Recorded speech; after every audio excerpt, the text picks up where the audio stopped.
Magandang araw, Malacanang Press Corps. 2026 budget para sa Local Government Unit o LGU, ipinalabas na ni Pangulong Ferdinand R. Marcos Jr. Bilang tugon sa kautusan ni Pangulong Marcos Jr. na masigurong ang pondo ng gobyerno ay mabilis at ramdam ng taumbayan. Inilabas na ng Department of Budget and Management o DBM ang 1.19 trillion pesos National Tax Allotment o NTA sa mga LGUs para sa kasalukuyang taon.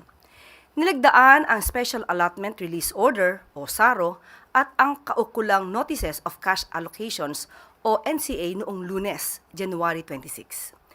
Direktang pumasok sa 2026 budget sa mga authorized government servicing banks ng mga LGU alinsunod sa umiiral na budgeting, accounting at auditing rules.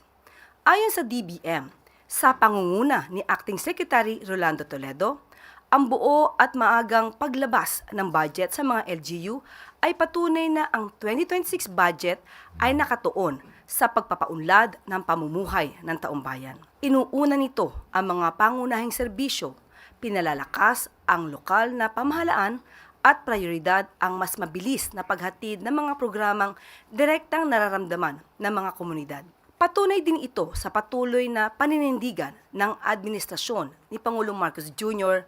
sa fiscal decentralization at ang pagpapalakas ng kakayahan ng mga LGU na gampanan ng maayos ang mga tungkulin na ibinababa sa lokal na pamahalaan. Sa ilalim ng administrasyon ni Pangulong Marcos Jr., mas palalakasin pa ang kakayahan ng local government.